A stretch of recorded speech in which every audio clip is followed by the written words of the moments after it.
your husband got my wife pregnant. Pay $100,000 in damages, you scum. On the day of my wedding. Suddenly, Victor entered the waiting room, making an unbelievable demand. His expression was one of pride. However, Victor Brown himself was unaware of the contradiction in his demand. It seemed that Nathan, who was next to him, had also noticed this. Is that really true? Yes. Why would I lie? Understand? Now pay the damages. However, we did not agree. Because we knew that that story was definitely a lie. Nathan and I couldn't help but laugh at Victor Brown's anger. My name is Judy Hill. 34 years old. Living a boring life while working as an ordinary office worker. Raised by ordinary parents, I lived as an ordinary person. I never ventured into tricky things and was carried along by those around me. Well, I can't really answer what is considered ordinary. Yet, I had a particular concern in life. That was my inability to get married. Most of my close friends, colleagues, and juniors at work were married and had families. But I missed the chance and was left behind. It was hard to invite friends to hang out on weekends because they all had families. So, on weekends, I would stay inside and just kill time watching recorded dramas and variety shows. When I saw piles of juice bottles and cans of alcohol, I felt an overwhelming sense of emptiness. Will I be alone forever? The thought of the future filled me with indescribable fear. But it seemed pointless to take action now. After all, no man would probably ever fall in love with me. I was almost giving up on marriage, living day by day. However, a turning point came for me. I found a boyfriend. He wasn't strange or violent. Just an ordinary, kind man. His name was Nathan. I met him through work. A new client came to the company where I work, and Nathan was the representative. Initially, our conversations were casual, but gradually we grew closer and started dating. Later, Nathan proposed to me. Hey. Should we get married? What? His straightforward proposal left me uttering a bewildered response. Looking at Nathan, he slowly met my eyes and smiled gently. I accepted his proposal. I was truly happy. I had almost given up, but to think I'd meet and marry such a wonderful man. A new life was starting. A new, happy life. As I reveled in these fluffy feelings, I imagined the days I would spend with Nathan. But I had forgotten about the only person in my life who wasn't ordinary. I have a sister close to my age. Her name is Sherry. Sherry has always been mean to me. As a child, she would take my toys or hide my things. She even broke my toys out of spite, even though it was my birthday. In elementary school, she intentionally ruined my homework by spilling juice. She also hid my pencil case and things borrowed from friends. Sis. Where did you put the book I borrowed from my friend? A book? I don't know what you're talking about. I always kept it on my desk. I haven't moved it. I told you, I don't know. It's sad that your friends lend you things only for you to lose. I never mishandled anything I borrowed. It was only natural, considering I was borrowing them. And, our parents wouldn't touch my things without permission. So, it was obvious to think that Sherry had done something. Please, stop it. Give it back now. Ugh. So annoying. When I insisted strongly, Sherry reluctantly took out the item I was looking for from her desk. Here, isn't this what you want? You're so noisy. It's just one thing missing, don't make such a fuss. She threw the item at me. Even though I said it was borrowed, her carelessness made me anxious. Indeed, due to Sherry's actions, some items were broken or stained. And I had to buy replacements with my allowance. After Sherry's behavior worsened, I stopped borrowing things from others. But it seemed irrelevant to Sherry. She would use my manga and stationery without permission, returning them dirty. Consequently, many of my belongings had stains and dirt. We grew into middle and high school students. Sherry continued her harassment unabated. She should have found something else to enjoy. I pitied Sherry.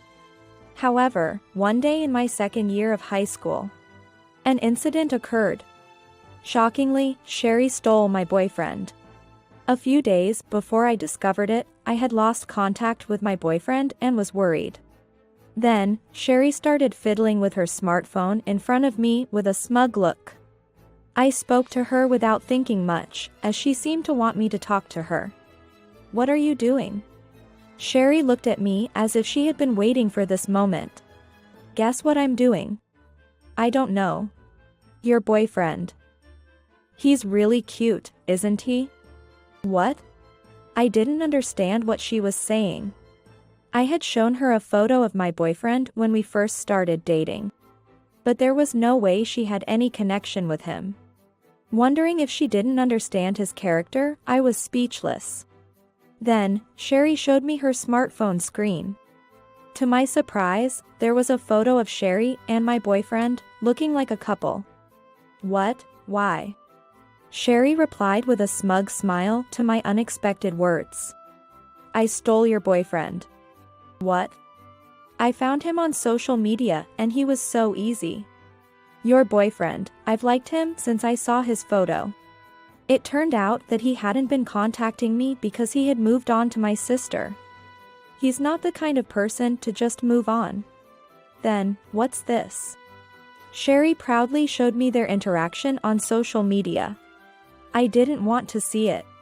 I didn't want to see it anymore. I scrolled through Sherry's phone to check if her story was true. There were messages from my boyfriend about liking Sherry and moving on from me. No way. See? He likes me, not you. So, don't talk about my boyfriend anymore. Sherry said this with a triumphant look. I was just speechless. Then, I immediately called my boyfriend. "What's going on?" "You started dating my sister." However, my boyfriend, seemingly indifferent to my confusion, said, "Well, yeah." "Why?" "Because Sherry is cuter and kinder than you." No way. I couldn't believe my ears. Sherry, kind? That can't be true. I wanted to deny it. But I was more shocked that my boyfriend had chosen Sherry. And thought she was kinder than me. I couldn't say anything. "What, is that it?" "Okay, then, I'm hanging up." "Wait, just a..." Bye. And just like that, our relationship ended. I had finally gotten a boyfriend. But because of Sherry, this happened. I never thought Sherry, who had always been nasty to me, would steal my boyfriend. She must really hate me. But why? I couldn't figure out the reason, no matter how much I thought about it. I had consulted my parents about Sherry several times. They had scolded her every time. But I couldn't bring myself to tell them that she had stolen my boyfriend. She must know I can't talk to anyone about this. Sherry proudly introduced my ex-boyfriend to our parents as her new boyfriend. She talked about their dates and plans to stay over. And always in front of me. My parents, of course, didn't realize he was my ex-boyfriend and listened happily. "Judy, don't you want a boyfriend too?" "Yes." Knowing my mother meant no harm, I couldn't say anything. I just quietly responded to her words. Sherry, who had been showing off her good relationship with her boyfriend, ended up breaking up with him in less than 2 months. The reason wasn't clear, but I saw her getting angry in her room, so they must have fought. The boyfriend who easily switches girlfriends. Perhaps Sherry was also cheated on. Ever since breaking up with him, Sherry's temper only got worse. And, of course, she took it out on me. "Why were you dating such a guy? He's the worst. You stole my boyfriend and now you're saying this. You're the worst." If you hadn't dated him, I wouldn't even think of dating him. It's all your fault. Sherry wouldn't listen. In the end, she was a hopeless person who couldn't be satisfied unless things went her way and lashed out at others. I knew this, so I should have just let it go, but for some reason, I talked back regarding the boyfriend issue. In hindsight, I realized he was the worst boyfriend. But at that time, I really loved my boyfriend. So I guess I kept talking back because I still had feelings for him. Because I talked back, Sherry got angry and retorted as well. After the incident with my boyfriend, Sherry and I barely spoke, and our relationship deteriorated. Later, when Sherry started living alone as a university student, we became just like any other siblings, not particularly close. But not in a bad relationship either. However, due to a certain event, Sherry started harassing me again. The trigger was her marriage. The man she married was Victor Brown. They met at a mixer and got married. Congratulations, sis. I was invited to the wedding and offered my congratulations. I thought she would be pleased, but... Judy. Sorry, I got married before you. You should find a good man and get married soon, too. Well, it's probably impossible though. Sherry made such demeaning remarks at the wedding, a special occasion. Wow, I really found a great guy. You should be thankful, you know? I didn't even want to invite you to my wedding. But I thought Mom and Dad might say something, so that's why you're here. Oh, I see. What? I said I invited you when I didn't want to. And you can't even say thank you? That's unbelievable. Sherry laughed out loud with her mouth wide open. Sorry. Because of this, I couldn't focus at the wedding. I couldn't even feel like celebrating. I ate while being swayed by the surroundings. And watched a video of memories made by Sherry and Victor's friends. Everyone was moved. But I couldn't remember what was shown in the video. Because Sherry's earlier words were stuck in my head. After that wedding, Sherry and I hardly talked anymore. I heard from Mother that Victor and Sherry are now living with them. Apparently, Sherry begged to live with them because their incomes were low. 5 years have passed since Sherry got married. Not wanting to meet Sherry and them, I only went back home for Christmas. Now, feeling depressed, I had to go back home to announce my marriage. Before going home, I talked to Nathan about Sherry several times. I don't think she'll be rude to someone she's meeting for the first time. But if you feel uncomfortable, please let me know, okay? It's okay. I'll accept anyone. But, Judy, you seem so worried. I'm a bit scared. Nathan always had a kind smile. I tried to choose a time when Sherry wouldn't be there for our visit. But she insisted on seeing the man I was marrying. I didn't want to show him, but we'd have to meet eventually. Especially at the wedding, it would be awful to have her interfere. I calmed myself down and pressed the doorbell of my parents' house. Welcome. The front door opened, and my smiling mother came out. Come in, come in. Following my mother's words, we sat down on the living room sofa. I gently rubbed Nathan's back, who was tense. I had never seen him this nervous before. Will it be okay? Is he scared of Sherry? Or is he just nervous about talking to my parents? There were many possibilities, but I didn't know the answer. Good to see you. We've been waiting. Finally, Judy is getting married. I'm glad you found a wonderful person. Judy. My parents congratulated us on our marriage. Nathan's expression softened, and he returned to his usual self. I hoped everything would end without any issues. Just then, the living room door opened. So, they didn't let us off. I glanced towards the door, and there stood Sherry and Victor, smirking. Sis. Wow. He's actually a good-looking guy. Without greeting, Sherry sat next to Nathan and wrapped her arm around his. Hey. Sherry. Father tried to stop her, but Sherry didn't listen. There should be limits to what you can do, even with a sister's husband. I also tried to stop her, but Sherry tightened her grip even more. Nathan, looking troubled, started introducing himself in a gentle voice. I'm Nathan Hill. Nice to meet you. Your name is Nathan. Her familiarity was off-putting for a first meeting.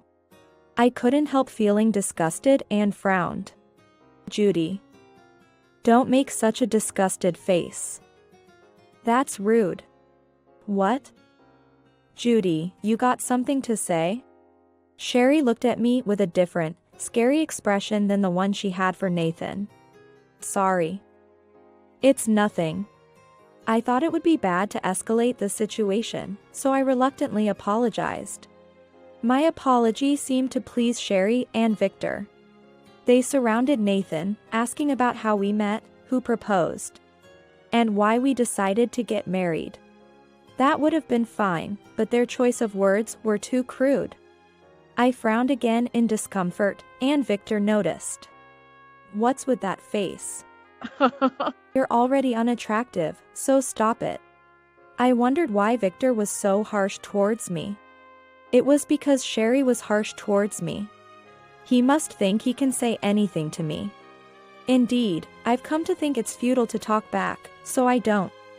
That probably makes him believe even more that he can say whatever he wants. In the end, my parents intervened, and our marriage introduction was over. Nathan and I headed home. Sorry for everything. It's okay. Are you all right? Even after such a terrible experience, Nathan was still smiling and concerned about me. I was genuinely happy, but at the same time, I felt unsure if it was okay for me to marry such a wonderful person. He's such a great guy. Maybe there's someone more suitable for him than me. But I can't bring myself to ask him directly. What should I do? With no one to consult, the preparations for our marriage went on. Half a year later, Nathan and I, having registered our marriage, were about to have our wedding ceremony. The solemn atmosphere of the venue, the beautiful dress, and the hair and makeup felt like a surreal experience. My heart was racing at the thought of this moment. Looking back at the past 6 months, my life had been miserable. Sherry, having eavesdropped on conversations between my parents and me, located the house where Nathan and I lived. Since then, she'd been making excuses to barge into our house. And it wasn't just Sherry. Victor would come into our house without any bad intentions, drinking and causing a commotion. Despite repeatedly telling them not to come to our house, they wouldn't listen. He would drink incessantly and make demeaning remarks at me. I can't believe someone like you got married. It's unbelievable you're Sherry's sister. Why are you so ugly? It's embarrassing to have a relative like you. I couldn't say anything back to Victor Brown's words. Say something. His sudden angry shout made me tremble, and he continued his verbal abuse. Ugh. Gross. I feel sick. I'm going home. He'd come, get angry on his own, and leave.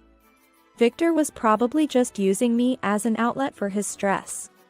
If I just endure it, it will eventually end. That thought had somehow become ingrained in my mind. Even if we have the wedding ceremony, those two's behavior won't change. Should we move? As I was lost in thought, the door to the dressing room opened. Judy, are you okay?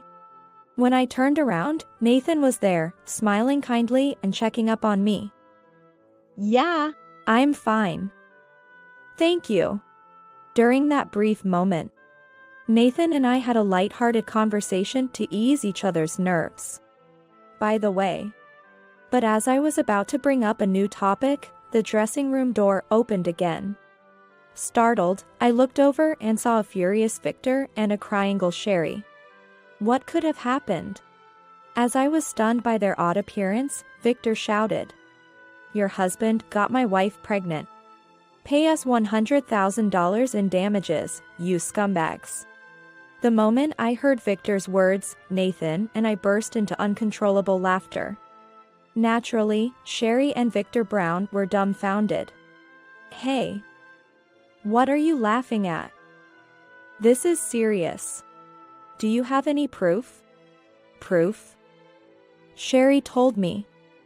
"If Sherry says it's true, it must be true." "Yes.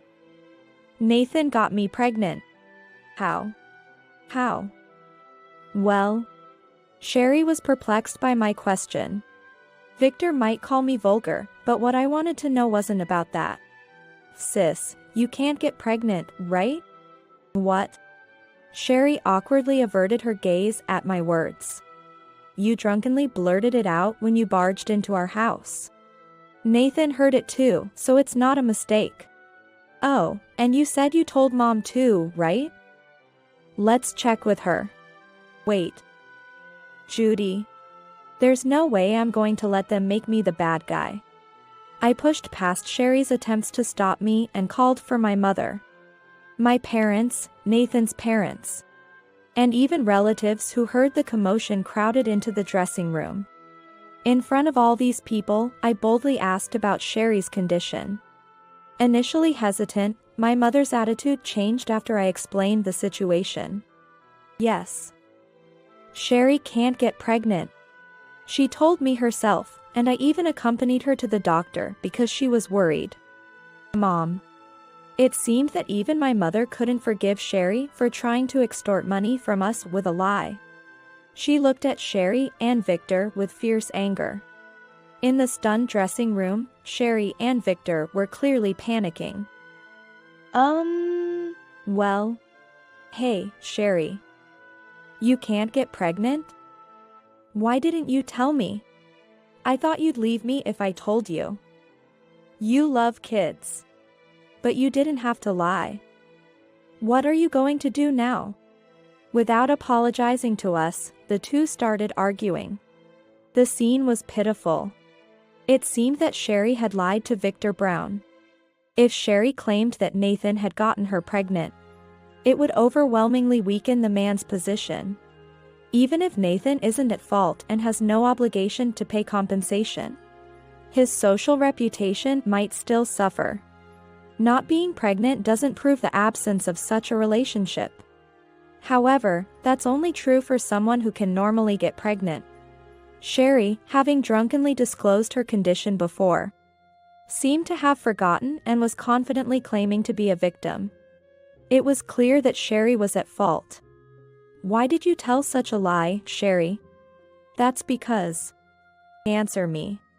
Trembling at my father's words, Sherry began to speak. "It's because we're out of money. I talked with Victor about pretending I was pregnant by Nathan to get some money. Then, Victor agreed to it. And what if you were asked for proof? Even if you want to claim compensation, you need proper evidence, right?" After a brief silence, Sherry muttered, "I hadn't thought of that. It was a mess. Thinking only of the short term. She hasn't changed, not then and not now." That's the thought that crossed my mind.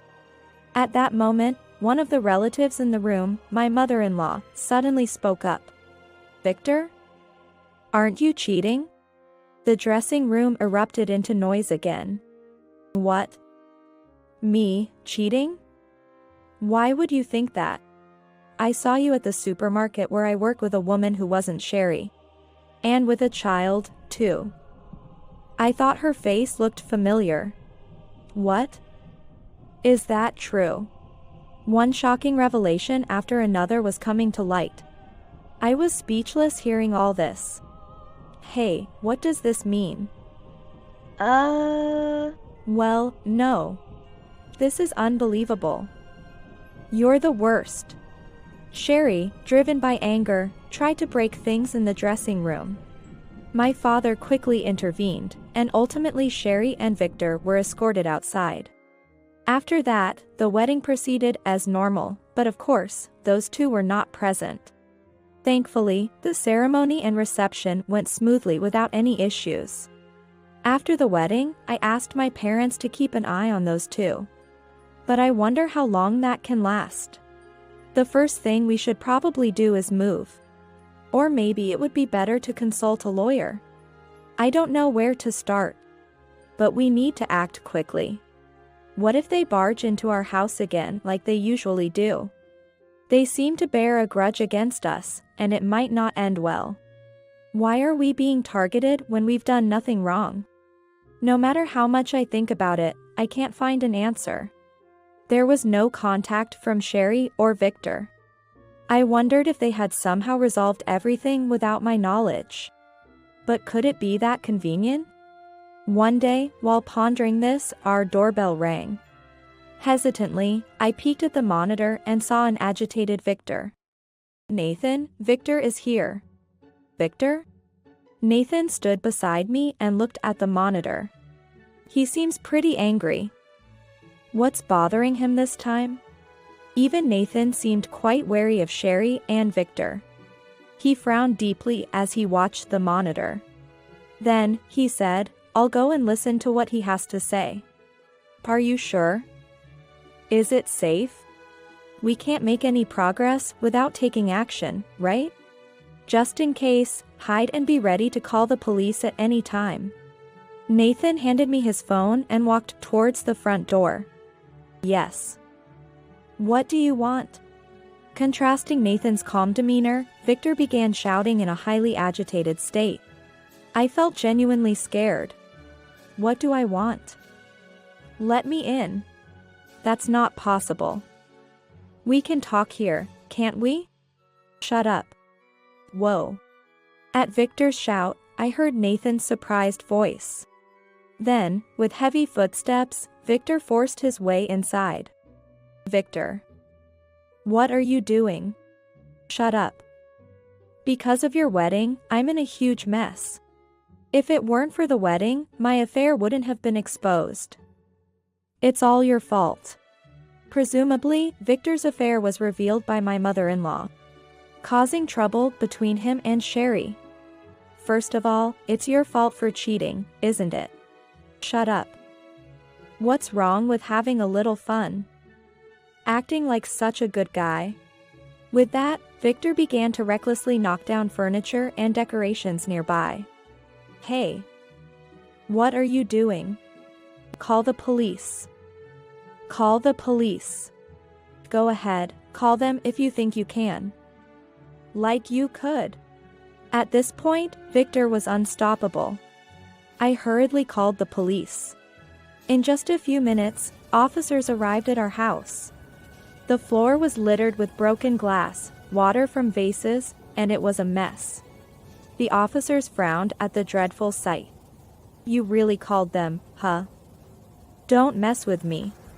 I won't forgive you for this. Remember." Victor, throwing out a pitiful parting shot, was then taken away by the police.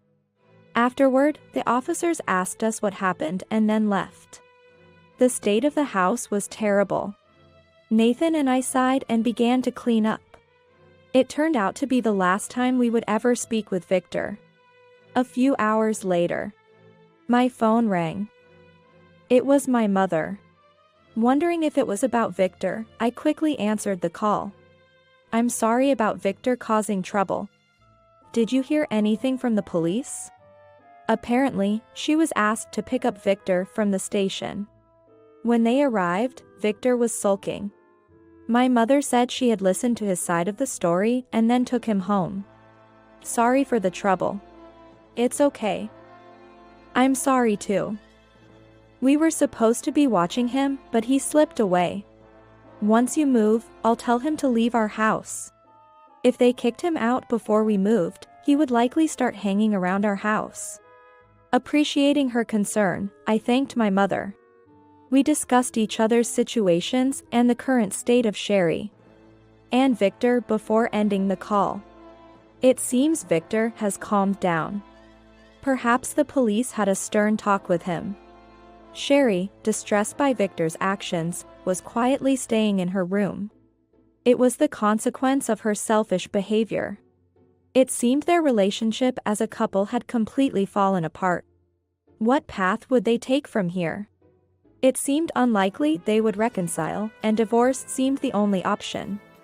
My mother said she would contact me if anything happened, so I decided to wait for her call. A few days later, my mother called. The news was about Sherry and Victor. As I had suspected, they got divorced. Victor left the house quietly, but Sherry, claiming it was her parents' home, refused to leave. However, this behavior angered my father. He was furious about her trying to extort money from us and her continuous lies.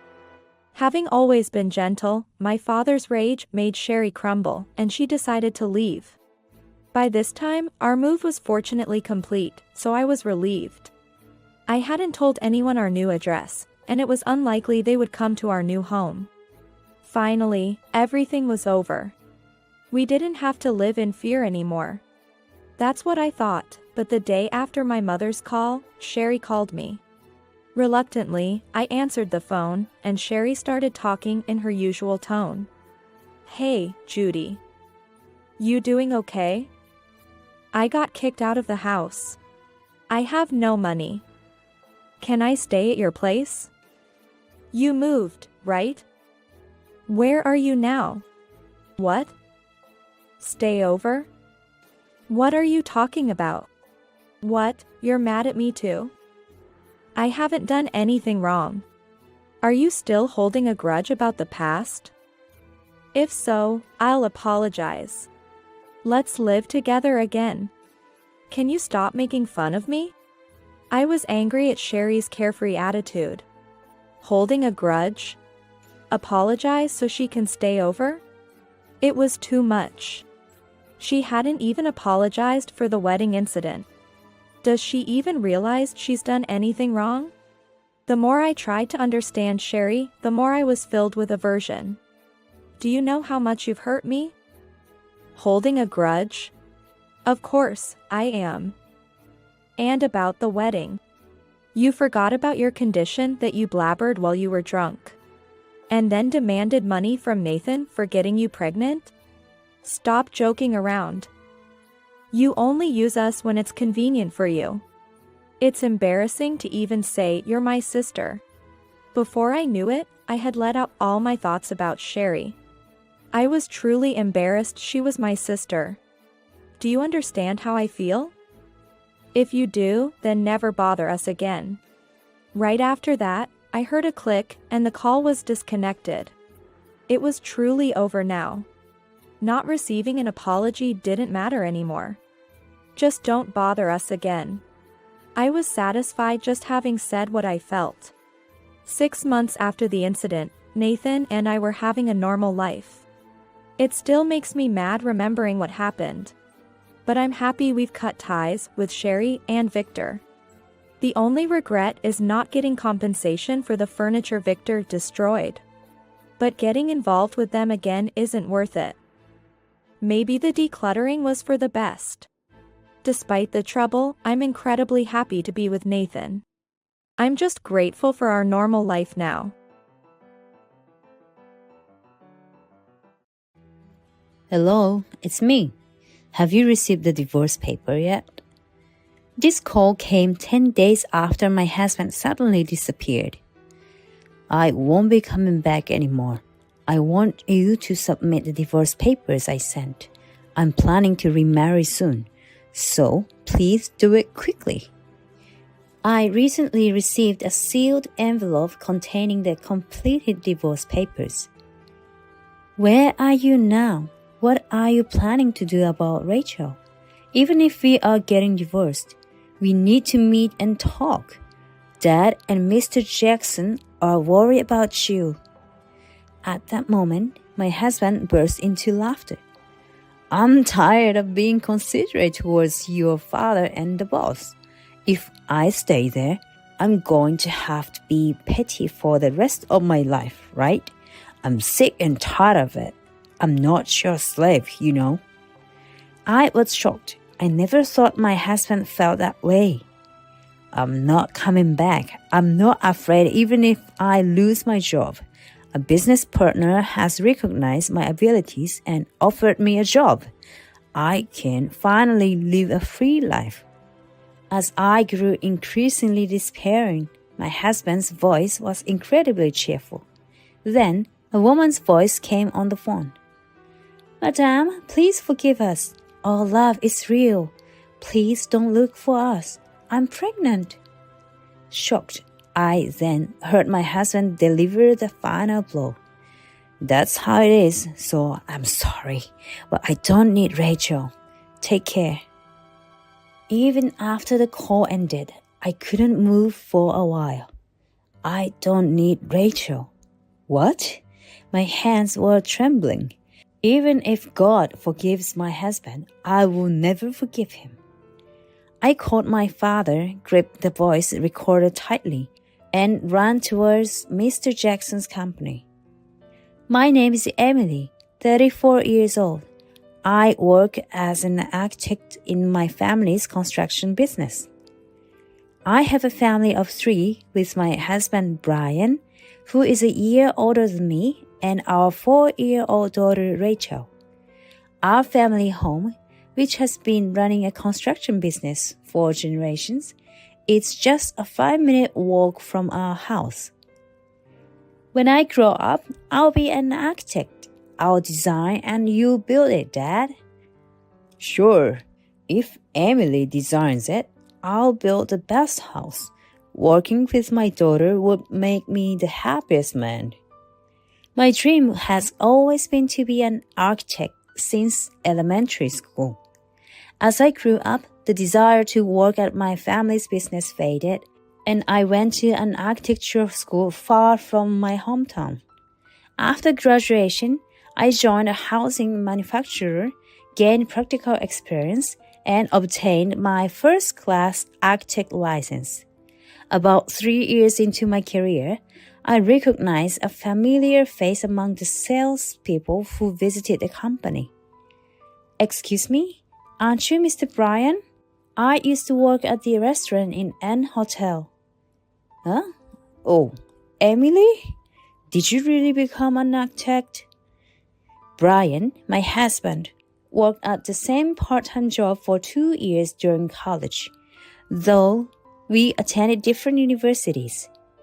Being a rare female aspiring architect, I was quite remembered, and it seems he remembered me too.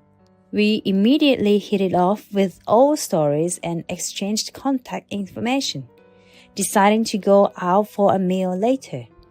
His company, a general trading company dealing with construction materials, had become our sales representative 6 months ago. Although we never really talked while working part-time, I found out that he was more fun than I expected. After several dinners together, he asked me out, and 2 years later, he proposed. We went to see my family to introduce Brian. My parents and brother welcomed him joyfully, and Brian seemed relieved. We had no plans for a wedding ceremony, but my father pleaded, even a small one, but please have it in our hometown. Reluctantly, we agreed. My father shed tears of joy, and that night turned into a celebration with nearby relatives. Sorry, my dad was a bit pushy about it. No, it's fine. Your dad's great.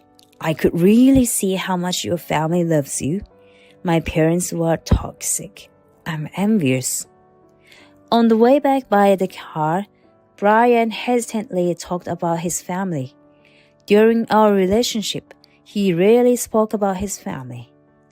My family home is gone now. My mom passed away 5 years ago, and my dad went back to his hometown. My sister is already married and lives in another state. Huh? We're going to see your father, right? Yeah, I've reserved a place near where my dad lives. I'm planning to invite my sister there too. My father-in-law used to get drunk and violent at home from Brian's childhood. He would yell and sometimes hit his mother. Although he was diligent at work, he'd start drinking as soon as he got home. My mother-in-law never left him. and she eventually passed away due to her chronic illness. Mom always cares about what Dad thinks. We were always secondary. I don't have any memories of being loved by my parents. That's terrible. That's why I'll never be like my father. I will definitely make you happy. His words of determination warmed my heart. When we finally met my father-in-law, he was surprisingly small and quiet. However, he seemed restless and eager to leave early. Congratulations on your marriage. Sorry, but I don't have any money and I don't want to be bothered, so don't bother inviting me to any wedding. My father-in-law's indifferent words made it seem like he had no interest in his son's marriage. My sister-in-law looked down apologetically. I understand. We're not planning to have a wedding ceremony, so don't worry. Although we intended to talk about the wedding ceremony, Brian didn't seem to want to bring it up anymore. He smiled, but his voice sounded very sad. I gently gripped his hand under the table. His hand, gripping mine back, was cold and trembled slightly. At that moment, I vowed to myself to make Brian happy and to be his greatest supporter. After getting married, I discovered Brian had a peculiar habit. Brian is not good with change and tends to run away from reality by leaving home when he is mentally distressed. There have been two significant incidents that stood out to me. The first incident happened about half a year after we got married. At that time, Brian had been transferred to a different department and was struggling with the unfamiliar work.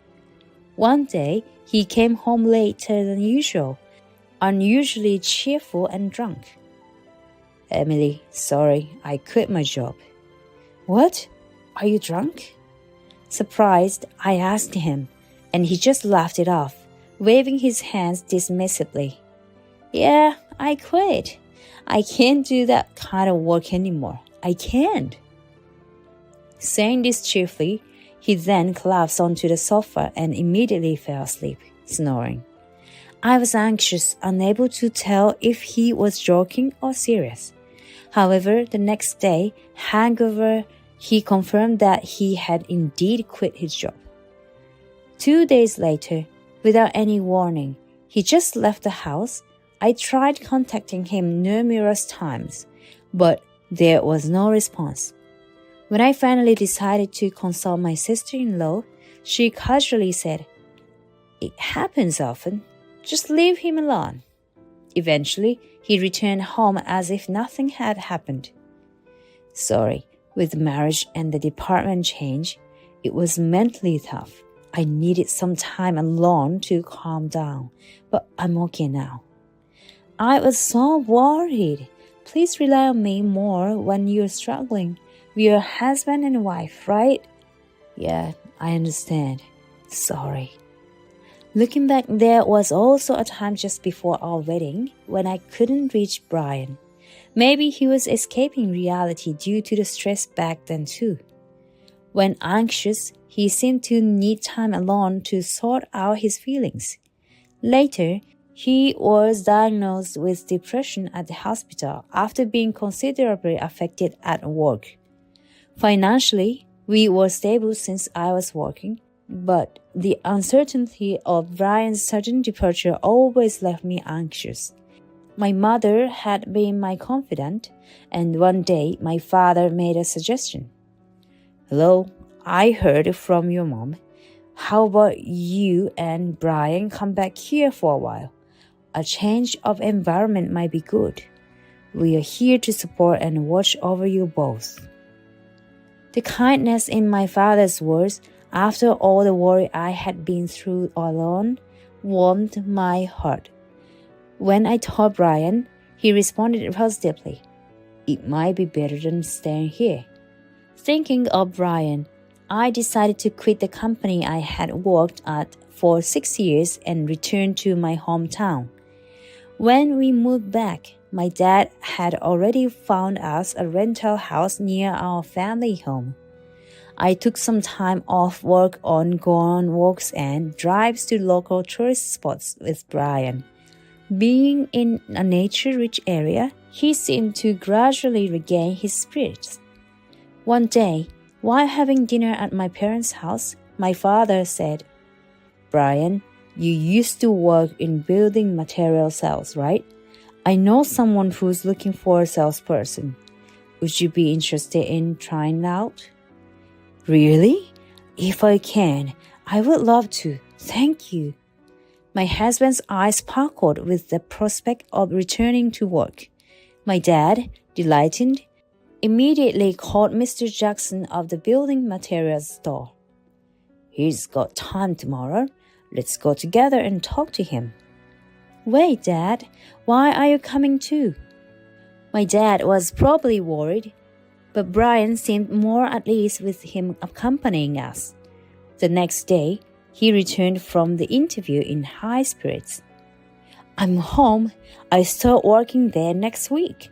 It seems like a really family-friendly and comfortable place." "Mr. Jackson is a nice guy, right? Take it easy and learn the job at your own pace." Both the boss and your dad said the same thing. "Everyone is so nice here. I'm really glad we moved." Seeing Brian regain his happiness made me incredibly joyful. He became brighter and more cheerful as he started working. Everyone knew about his depression diagnosis, so they were kind and considerate, but most importantly, he enjoyed his work. I think the countryside suits me better. Everyone's kind and things are going well with their clients. Maybe this is where my talents really flourish." "What talent?" "The talent of being a capable salesman, of course." I was heartened to see him joking like that. When the time felt right, I also returned to work at my family's business. A year later, I found out I was pregnant, and Brian and my parents were overjoyed. Everything seemed to be going well. Then, a second shocking incident happened. Brian left for work and never came back. His phone seemed to be off, unreachable. Again, that was my honest feeling. How many times will this happen? I was angry that he left without a word, and I felt a sense of worthlessness. And now, with a baby in my belly, in a panic, I called Mr. Jackson, and his response surprised me. "Huh? He's been off work for the last 4 days. I thought you guys were going somewhere." "Huh? Oh, I see. Sorry." Unexpectedly, this time he had properly informed his workplace. It might be different this time. Trusting Brian, I waited, and he returned after the holiday with a charm for a safe childbirth. Sorry, I was happy about the pregnancy, but when I thought about our family growing, I suddenly got scared. But I'm okay now. I'd made up my mind. "Seriously? You should at least call or message me. What would you have done if I had a miscarriage from worrying too much?" I cried in relief, and Brian apologized repeatedly. My pregnancy must have felt like a huge responsibility to him. He shared his fears about becoming a parent, not knowing what parental love feels like. Though I may not fully understand his anxieties, I strongly felt that we should overcome them together. After our daughter Rachel was born, Brian seemed completely settled and stopped leaving home unexpectedly. He made friends through work and started going out more after work and on weekends. "I'm going fishing with Eric from work tomorrow. I'll be leaving in the middle of the night, so can't you just prepare some sandwiches for me?" "Huh? Weren't we supposed to go to the zoo with Rachel tomorrow? What are you going to do about that promise?" "Oh, I forgot about that. Sorry, but I can't cancel now. Can you go with your mom and dad instead? As Rachel grew older, Brian increasingly prioritized hanging out with his friends. You know, you are Rachel's father. Sorry. I have a lot of friends, I have a lot of commitments. Everyone likes me. Maybe living in the countryside really suits me. His overconfidence was evident in such mistaken beliefs. However, I felt he was deliberately avoiding spending time with Rachel, using his busy schedule as an excuse. Brian's behavior became noticeably strange about 3 months ago. He started going out more frequently after work and on weekends. He often broke promises with Rachel, leading to frequent arguments between us. You are really annoying. Rachel is too young to remember promises. Just accept that my socializing is part of my job. Children aren't stupid. You'll regret this someday. Yeah. The kind and gentle husband I knew before was gone. Recently, he even started making excuses to avoid family gatherings at my parents' house. I couldn't imagine why this was happening. This continued until one Sunday morning. When I woke up, Brian was already gone. On the living room table, there was a note. Please don't look for me. Thank you for everything. Panicked, I tried calling him repeatedly, but he never answered. I felt oddly despairing. This time, it wasn't just another incident. For the first time, he left without saying a word to me. This was not something to be happy about. I felt like I saw Brian's determination in that note, and all I could do was cry out loud. On Monday, I went with my father to visit Mr. Jackson's company.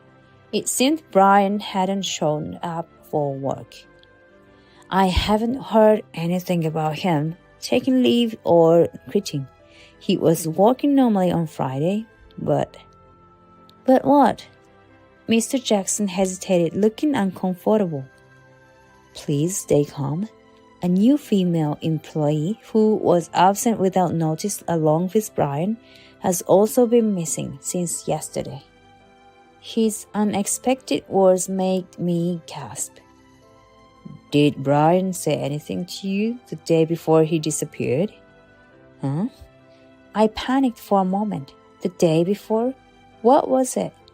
Did he say anything important? He seemed cheerful while having his evening drink and was talking about something. He was saying something about how cute the new girl at work was compared to me.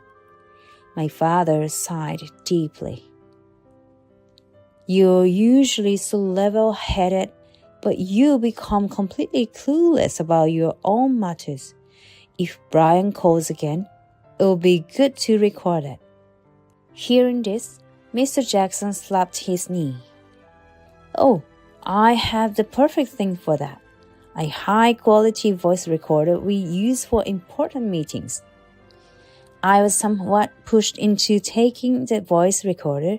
I didn't think Brian would call, but if he did, indeed, I might get flustered and not remember what was said. There might be some hint hidden in his words. Indeed, after calming down at home, I remembered what Brian had said the day before he disappeared. The new girl at work is just 20, really pure and cute. I think I'm the type who can succeed in the countryside. I want to start life over again with someone like her. So, Brian had clearly talked about his plans for the future the day before, smirking at my reaction. Since then, I practiced recording calls with the voice recorder, preparing for whenever he might call next. This time, I wouldn't miss his true intentions. 10 days later, a call from Brian came. My heart raced. Calm down. I switched the call to speaker mode and started recording just as I had practiced. Hello, it's me. Have you received the divorce papers yet? Hearing Brian's voice for the first time in 10 days sounded like he was taunting me for being so exhausted. Where are you? Leaving just a letter like that? I was worried. Sorry. I'm not coming back anymore. I need you to file the divorce papers that I sent you. I'm planning to remarry soon, so please do it quickly. Recently, an envelope containing the completed divorce papers arrived. It seemed this man had no guilt towards the life we had shared or towards our daughter. To me, it felt like my daughter and I were just discarded toys to him. I bit my lip and spoke more firmly. Where are you? What are you planning to do about Rachel? Even if we are getting divorced, we need to meet and talk. Dad and Mr. Jackson are worried about you. The moment I said that, Brian burst into laughter. I'm tired of being considerate towards your father and the boss. If I stay there, I'm going to have to be petty for the rest of my life, right? I'm sick and tired of it. I'm not your slave, you know. I was shocked. I never knew Brian had such thoughts. I have tried to be considerate about living in a place where he doesn't know anyone, but have I made him feel trapped? I'm not coming back. I'm not afraid of getting fired. A client has recognized my abilities and offered me a job. I can finally live a free life. As I became increasingly desperate, Brian's voice was incredibly cheerful. Then a woman's voice came on the phone. Madame, please forgive us. Our love is real. Please don't look for us. I'm pregnant. What? Shocked by this revelation, Brian then delivered the final blow. That's how it is. So I'm sorry, but I don't need Rachel. You can raise her on your own, right? Take care. Even after the call ended, I couldn't move for a while. He doesn't need Rachel. My hands were trembling. Even if God forgives Brian, I will never forgive him. I called my father, gripped the voice recorder tightly, and ran towards Mr. Jackson's company. Since Brian left, I had been reflecting on our 7 years of marriage. There was something both of us had never realized. I'm the complete opposite of my dad. Brian always said that, and I believed it too, but perhaps they were similar in their mental weakness. What Brian is doing now is no different from what his father did when he drank and became violent. He is trying to alleviate his accumulated anxieties and frustrations by abandoning us. With these thoughts, I arrived at Mr. Jackson's company where my father and the parents of the missing Sarah were waiting in the president's office. Emily, these are Sarah's parents. We'd like you to let them hear the recording as well. I understand the feelings of parents worry about their missing daughter. The woman, who was rumored to be the other woman, was thought to be serious and naive. Given her age of 20, it might have been Sarah's first romance. I'm sorry for my daughter's behavior.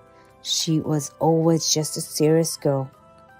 Sarah's parents, with pale faces, bowed their heads in apology, and I bowed in return.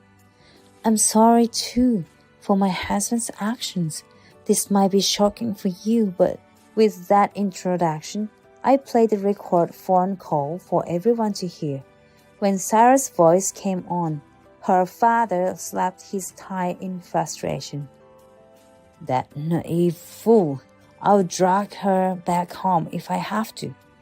Sarah's father was furious, turning red with anger, while her mother collapsed in tears upon learning of the pregnancy. He mentioned a client. I'll check with the contacts he was handling.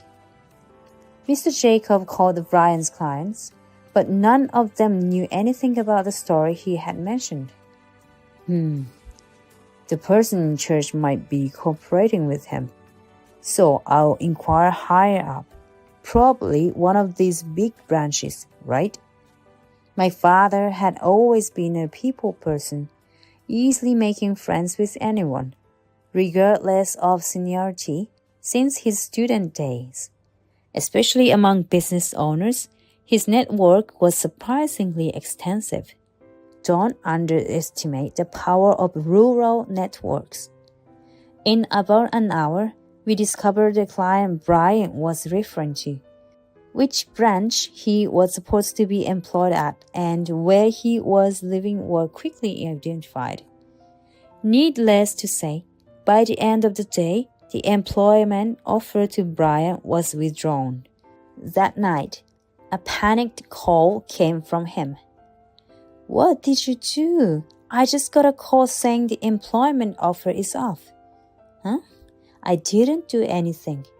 But maybe finding a job around there might be difficult now."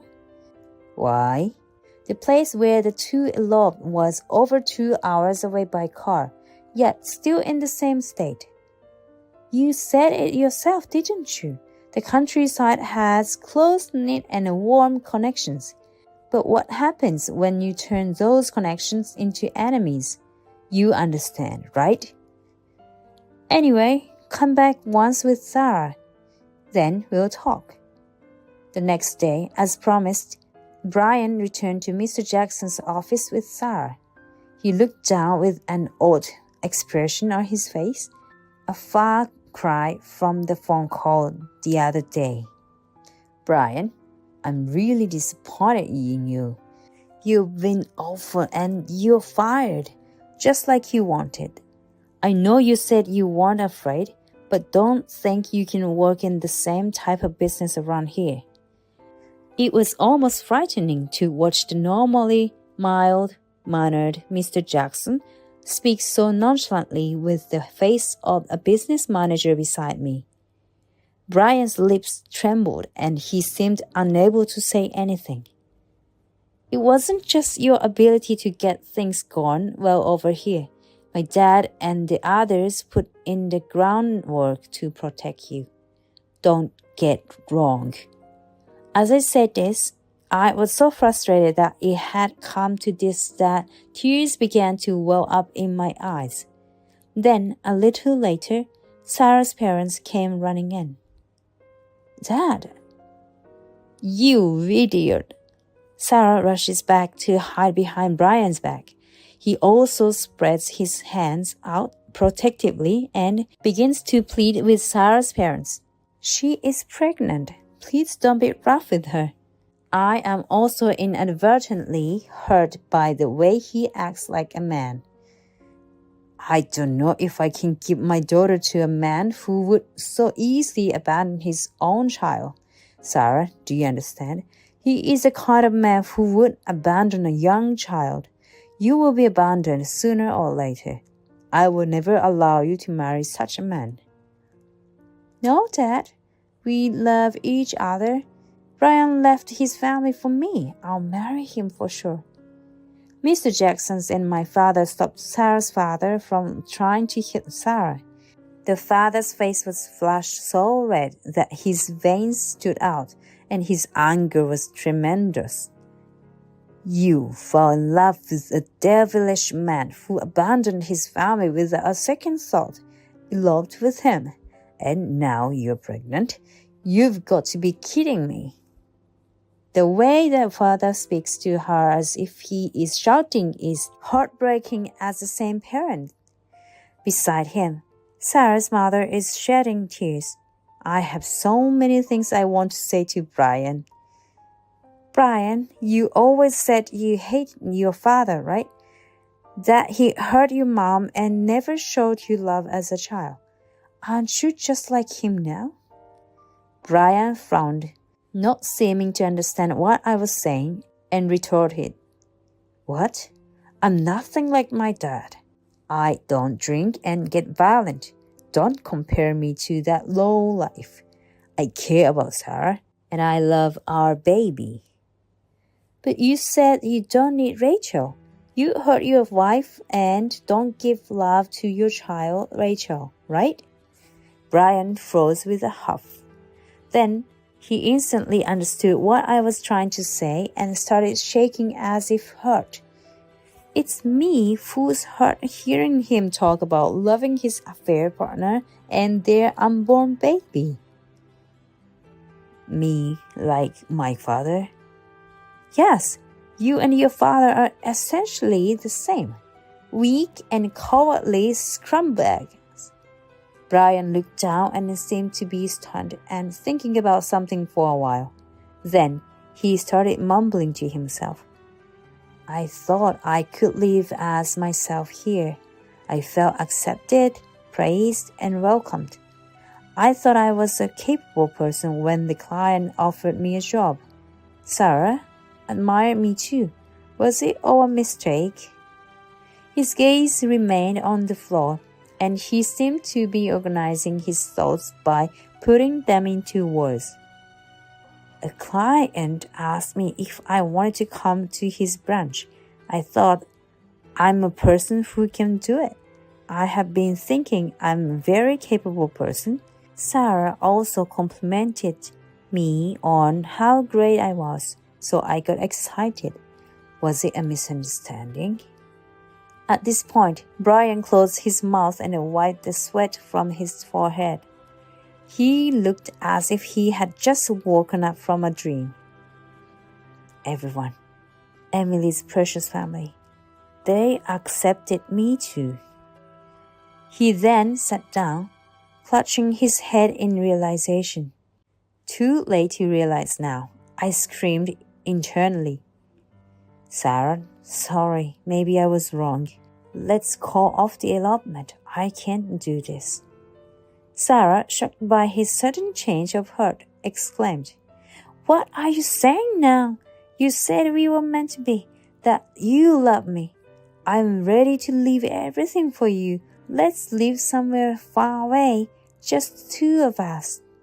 But, as Brian hesitated, I answered for him. This man has a weak mental state, can't handle change, and has a habit of escaping reality. If you go to an unfamiliar place, he might just leave you and the baby behind. It's typical behavior for him. Sarah looked at Brian in shock. Then Sarah's mother, who had been silent until now, chiefly pleaded.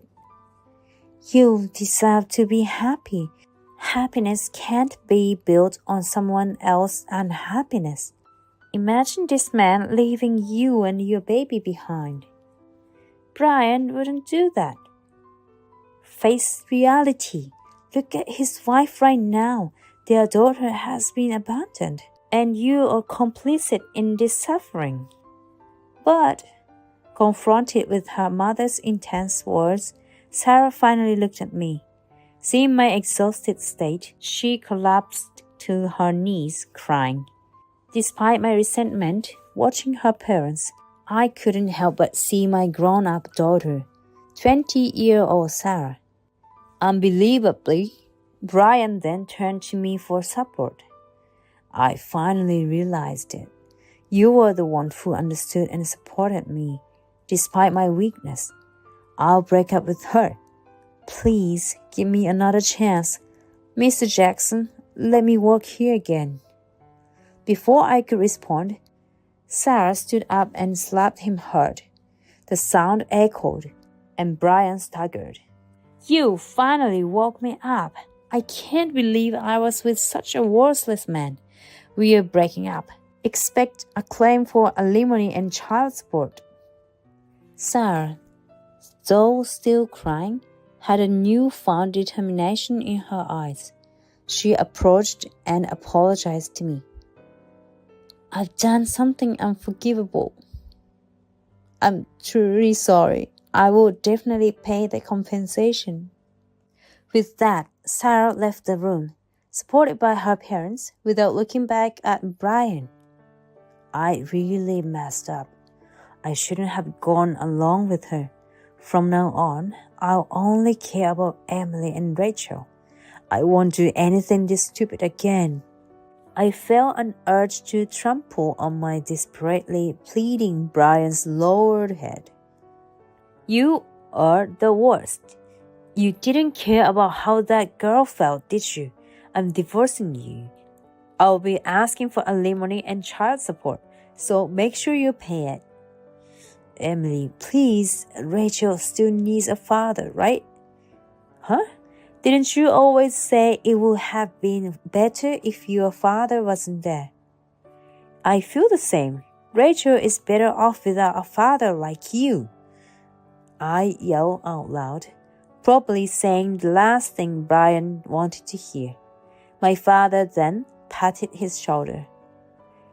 The discussion is over. Go back to your hometown. You won't get a decent job around here.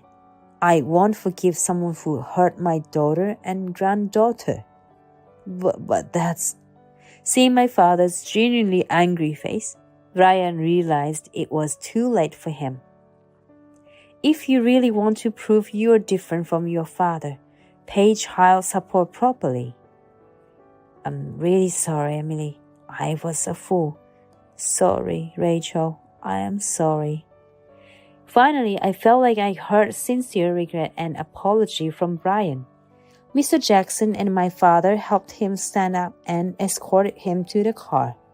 He looked at me with sad eyes, silently, as they drove him to the station. The divorce was finalized without much delay. Brian lived in a rented apartment for a while, but eventually moved to the area where his sister lives and seems to be working diligently now. With the alimony for Sarah, he'll likely be busy working for some time. We are a flying distance from my hometown, so we might never meet again.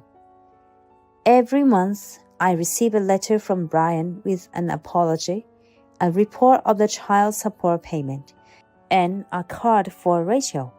He has promised to pay child support until the end. I hope he faces his weakness without running away. Sarah later came to apologize with her parents, bringing the alimony. Unfortunately, it seems that Sarah later suffered a miscarriage due to stress. I now understand how painful it is for a mother when her child suffers, she said while crying and apologizing. I decided to forgive her. Sarah is still young.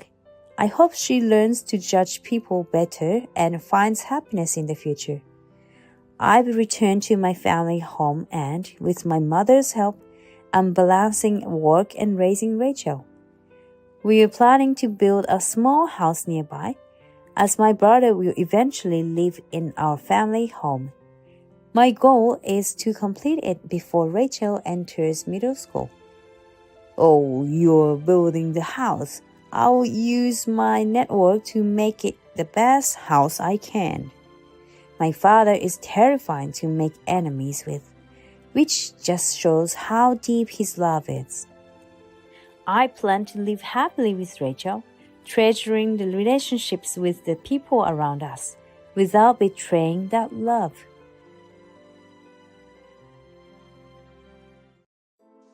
Don't worry, she won't wake up for a while. We have 2 bedrooms in the suite, so there's no way she'll find out. Really? Then we have to enjoy ourselves to the fullest. After enjoying the dinner at the hotel on the eve of my wedding, I woke up engulfed in intense sleepiness, only to find my husband, James, in the midst of an affair with a woman named Alyssa. Clutching my aching head, I desperately tried to gather evidence. I was infuriated to discover that James had been cheating on me while pretending to work overtime. I couldn't forgive him. He thought he could get away with it and quietly let the wedding and honeymoon pass. I decided to create and execute a plan that would put James and his mistress in the most embarrassing situation possible. I, Kathy Stewart, a 38-year-old municipal office worker and the protagonist. Living a routine life of work and home, I found it hard to encounter new people. Until now, I lamented the lack of opportunities and interests. However, a friend introduced me to a man named James Stewart. Kathy. I like you. Please go out with me. Me? Oh, definitely. I'd be delighted. Although I didn't find him particularly handsome or my type. His sincerity attracted me, and we started dating. I thought I would never meet someone who loved me so much for who I am. As our relationship was aimed at marriage, James had already arranged everything for the wedding and honeymoon. But the troubles that arose with the bookings are unforgettable. James was a bit careless with money and often failed to prepare payments on time for the wedding venue and travel agency.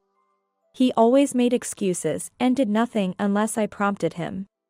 You need to deposit money in the account for the payments to go through. I've told you several times to do it before the deadline, haven't I? I couldn't help it. I didn't have time to go to the bank because of work. Then you should have discussed it in advance. Or transferred the money online. Why didn't you consult with me? I'm swamped with work before the wedding and honeymoon. I'm not as free as you are. Despite occasional disputes, we somehow managed the preparations. As the wedding approached, the final arrangements, including guest lists, gifts, and menu confirmations, became intense. Sometimes, I had to go to the venue for meetings, which often didn't go smoothly because James would cancel at the last minute, citing work reasons. I ended up making decisions alone, which felt a bit lonely. You've been working late a lot recently, especially on days we had plans.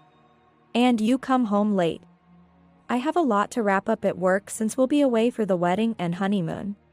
It can't be helped. If you tell me in advance about the unavoidable work and overtime, we could reschedule our meetings. Is that too difficult? It's not always possible to know in advance, and some things just can't be helped. Lately, he's been returning home late at night without contact, citing overtime, but his salary hasn't increased much. Suspicious, I looked at his pay slip and noticed something odd. His overtime hours were in single digits. Looking at this pay slip, you only had 7 hours of overtime last month? Yeah. So? But last month, you canceled our wedding meeting 4 times due to overtime. And you came home after I slept almost every day. Isn't 7 hours of overtime strange? Are you doubting me? It's not about doubt. But it's strange to have such little overtime despite working late every day. That's impossible. You never worked as a company employee. So you don't understand. Maybe, but single-digit overtime hours still seem odd. So what, you want to complain to my boss on my behalf? Ridiculous thoughts, it's irritating. He angrily left the room, slamming the door. I'm sick of this. I don't even want to see your face anymore. I wanted to discuss our honeymoon plans and sightseeing. As I stared at the door James left through, I heard a notification sound. My phone is always on silent mode, so it must be James's work phone. On the table, James's work phone, without a cover, displayed a visible screen. Did James leave his work phone here? Wait, what's this message? I froze as I saw the message notification displayed on the unadorned, simplistic lock screen of a work phone that didn't even have a protective cover. It was a message that didn't seem work-related at all. The message, registered under the name Alyssa, read, "I want to go on a trip." The casual, informal tone of the message gave me a bad feeling. It was a work phone, so it could be a colleague or someone related to work. But the content suggested otherwise. The nature of the message was suspicious, but I couldn't access the contents due to the lock. I decided to forget about the message for now and focus on the wedding and honeymoon preparations. Despite the chaos, I remember feeling relieved when all the wedding preparations were finally complete. The wedding is finally the day after tomorrow. I'm also excited about staying at the hotel the night before. Yeah. Let's make it a great ceremony, just like us. Our wedding ceremony was to be held at a hotel, and as a special planned benefit, we were allowed to stay in an exclusive suite the night before. Both James and I took the day off to prepare, so we headed to the hotel in the afternoon. We took a leisurely bath and then went to the top-floor restaurant for dinner. It's wonderful that we get to stay in a suite as a special benefit for having our wedding at the hotel. Yeah. Sorry for leaving most of the preparation to you, Kathy. It's okay. You seemed busy with work. And the planner did a great job, so it all worked out, right?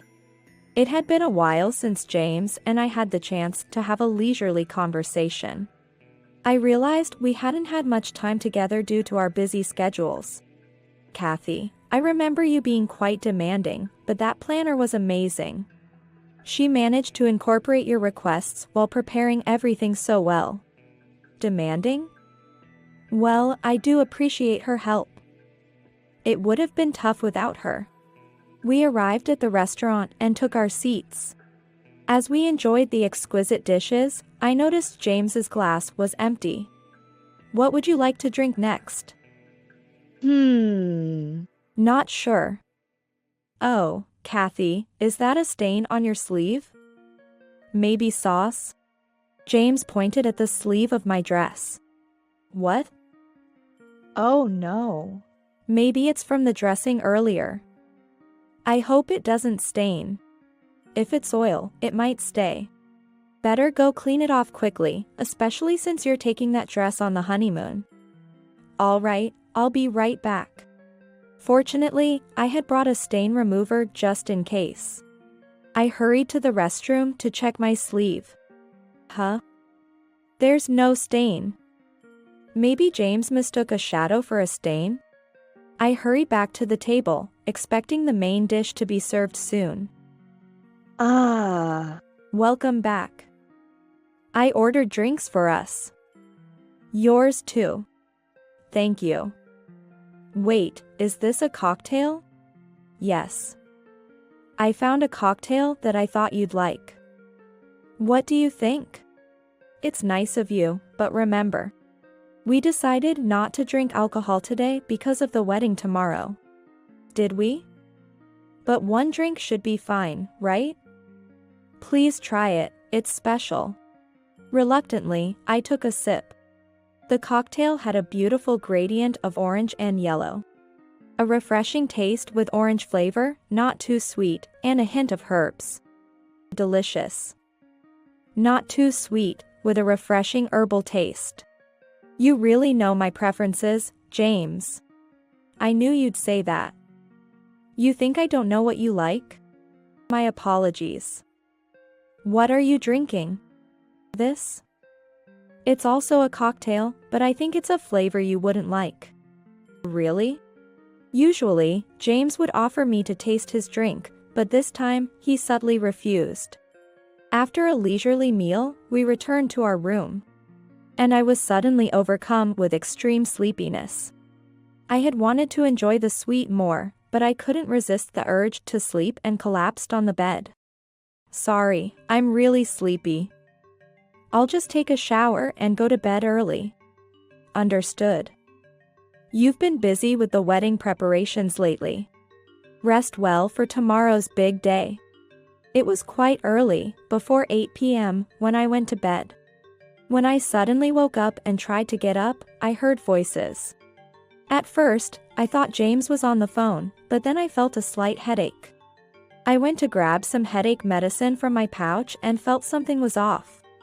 Could there be someone else in the room? But who? This suite was provided by the hotel for just the two of us. It seemed odd that someone else would be present. Really? Is it okay? Your wife is sleeping, right? It's fine, she won't wake up for a while. We have 2 bedrooms in the suite, so she won't notice. Is that so? Then we must enjoy ourselves to the fullest. I heard a woman's voice clearly, realizing this wasn't a phone call.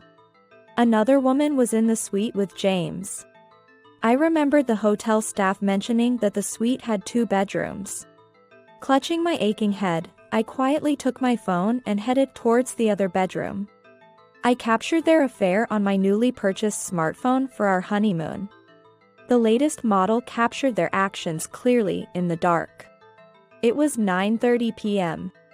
Thinking it was still early enough to act, I recorded a video and quickly contacted someone after returning to my bed. I contacted my parents, my in-laws, and James' boss.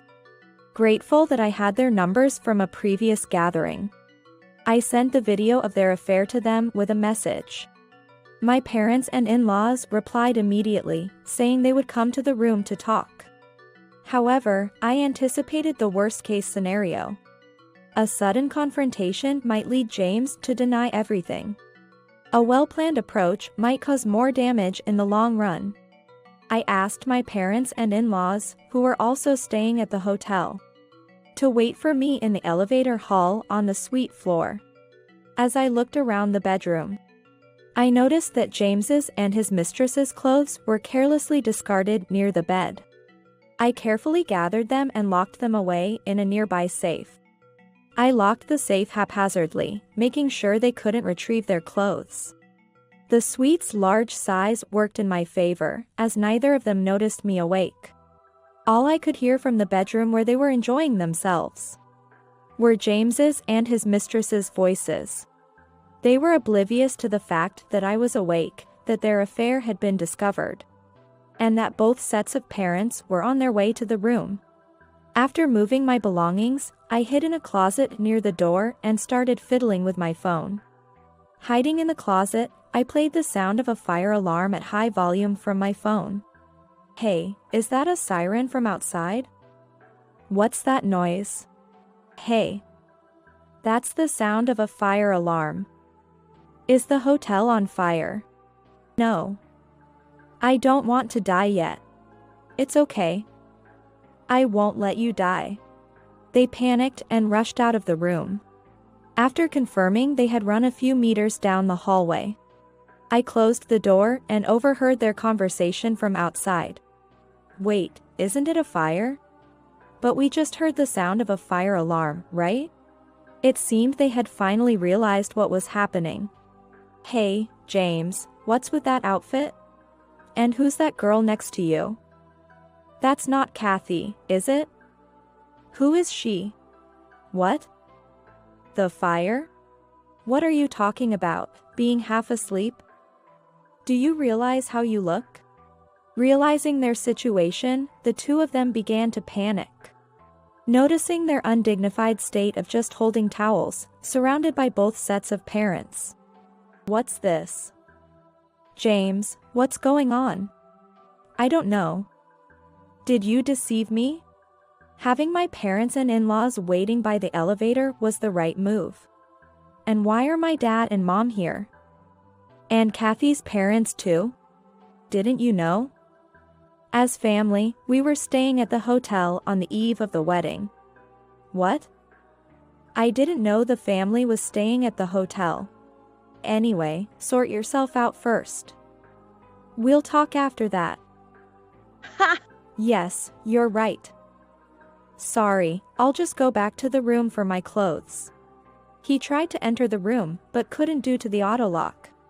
James frustratingly rattled the door handle, but there was no way he could open it from the outside. My phone. I can open it from inside. Wait, sorry, just a moment, please. Wait, James. Our phones are inside, right?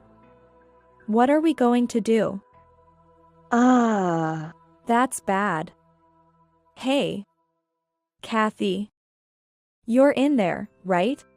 Are you awake? Open the door, please. Hearing that James had drugged me to sleep made me even angrier. How could he say, "Are you awake?" Open the door, after making me sleep? I checked through the peephole to see James in a flustered state, almost naked, before opening the door. You didn't know your parents and mine were staying at this hotel? Of course, you wouldn't. You left all the wedding and honeymoon preparations to me. Hey. You knew and didn't tell me? I did tell you that our parents would be staying on a different floor. Maybe you didn't listen because you were always so dismissive.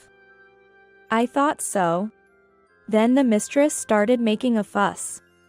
But now. Let us in the room. Do you realize the situation? Excuse me, but who might you be? You were having fun in the bedroom with James, right? Panicked and ran out when you heard the fire alarm and now caught cheating, right? I'm Alyssa, dating James. Lady, you know what's going on, so let us in the room, please. Well, please come in. Now, Dad, Mom, and also father-in-law and mother-in-law, please come in. I invited both sets of parents into the room. Hey. My parents have nothing to do with this. That's not true, is it? We need an explanation. Kathy, sorry, but we're coming in. Yes, please come in. I also want to resolve this matter here and now. As they entered, James and Alyssa rushed to the bed to look for their clothes. Where are the clothes? No, my clothes are gone too. James, do you know? How would I know? Damn. So we're supposed to stay naked? Right. There were bathrobes in this room. At least we can wear those. They hurried to the bathroom, but it was too late. I had already taken the bathrobes and large towels while they were busy. No way, the bathrobes are gone? Hey. There are no bath towels either. No clothes, no towels, what's going on? I stood in front of them holding the bathrobes. Looking for these bathrobes? Hey. Hand them over. I'm starting to get cold. I'm cold, lady, give them to us, please. Ignoring their clamor, I walked into the bathroom with the 2 robes. The bathroom was left as they enjoyed it, with the bathtub full of water. But I submerged the robes in it. Hey. What are you doing? What are you doing to us, lady? Telling us to stay naked. People like you don't deserve anything in this room. Why don't you stay naked quietly? The 2 of them seemed to resign themselves and fell silent. Now, Kathy and James, and you. Alyssa, was it? Let's hear what you have to say. Surrounded by my parents and his in-laws, James looked smaller than I had ever seen. It was just a fling before the wedding, a bit of fun. That's a lie. James, you said we'd go on a honeymoon together. You were going to divorce after the wedding and then be with me. That was just a slip of the tongue. You should know the difference between a joke and seriousness. A joke, huh? Kathy told me that you hadn't been involved in the wedding or honeymoon preparations. And you've been coming home late every night. No. Work has been busy. James then whispered to me in a low voice. Hey, you've been ratting on me to your family? Don't you trust your husband? Telling on me, that's a dirty move. Who's playing dirty? Working overtime for just 7 hours. 7 hours of overtime? Kathy, what do you mean? My mother-in-law asked, looking puzzled. About 2 or 3 months before the wedding. James's return home suddenly became late. He said it was overtime. But his payslip showed single-digit overtime hours, around 7 hours every month. Coming home late at night with just 7 hours of overtime? That's strange. Still talking about that. Not all overtime hours get approved, you know? That's common knowledge for a salaryman. James was waving his hands frantically, his face red. Maybe it's time to be honest? I later asked James's company. And they said he's been leaving work on time every day for the wedding preparations. Could it be that he finished work on time and then? Yes, that's exactly what happened. He didn't come home after work, left all the wedding and honeymoon preparations to me. and spent his time enjoying himself with his mistress. Glancing at them, I noticed the in-laws had expressions like angry demons. James. Have you even thought about Kathy? Betraying someone who loved you, and you feel nothing about it? This betrayal is unforgivable. No, you shouldn't apologize, Mother. Then, my father slowly asked a question. James, if you were going to cheat, shouldn't you have just not married in the first place? Did you cheat because you prefer Alyssa here? No, it was just a moment of weakness. Lies. James said to me, my wife works at the city office and won't get fired. She'll always have an income. I wouldn't choose an old maid like her otherwise. You told me that. Hearing James's true thoughts from Alyssa's mouth, I couldn't help but sigh. James, now that it's like this, marry me. I can cook and I'll be a good wife. That's ridiculous. Alyssa, weren't you saying you're going to become an influencer? And not renewing your contract at my company? An influencer housewife? That sounds great. I don't care about being an influencer or whatever. I can't marry a woman who's just trying to leech off me. Listening to this ridiculous exchange between the two naked fools was giving me a headache. For the record, I'm not working just to support James. And I can't continue this marriage after such an incident. We're getting a divorce. Can't you reconsider? The wedding is tomorrow, and my boss is here. We can't just cancel it now, can we? He was still only thinking about himself even in this situation. Reconsider? No way. Do you even realize what you've done? I'm sorry, let's make up and start over, okay? Seeing James's behavior, my father intervened. Start over? Are you treating your marriage to my daughter like a game? Exactly. You think you can just apologize and reset everything when you're in trouble? It doesn't work like that. Eventually, the wedding scheduled for the next day was cancelled. And naturally, James was responsible for the cancellation fees. Alyssa had been aggressively pursuing James, apparently wanting to get married before turning 26, but James was planning to break up with her. The cancellation of the wedding and James' usual behavior at the company had already sparked rumors about his affair with Alyssa, a temporary employee. James was called into the office to discuss the recent commotion and his relationship with Alyssa. Despite his attempts to deny it, testimonies and eyewitness accounts exposed everything. As a result, James was transferred to a regional branch, but he couldn't stand it and resigned. However, his job search wasn't going well, his reputation preceded him, and he was being rejected in interviews. Alyssa didn't renew her contract and boldly started her activities as an influencer. Unfortunately, the internet is a tough place, and she was quickly labeled as a mistress. Recently, she's been posting online, desperately trying to gain attention and earn money. Even if it means igniting controversies, becoming a notorious figure of the times. One day, while I was handling customer service at the office, Alyssa came to the counter and started yelling. I came here because I heard James said you work here. It's your fault I can't work as an influencer. What can I help you with today? If there's no specific matter, I must ask you to leave. You're the one, aren't you? Writing about affairs and adultery online. You're living off our taxes and writing such things on that computer. I'm not aware of such things. Please, don't cause trouble for others. I signaled and called the security guard. Luckily, working in a department with frequent complaints, security quickly came to my aid. Let me go. I have business with this lady. This is a municipal office. If you continue to disturb others, we may have to call the police. I dealt with the situation calmly and as usual. I never thought my training in handling complaints would come in handy in such a situation.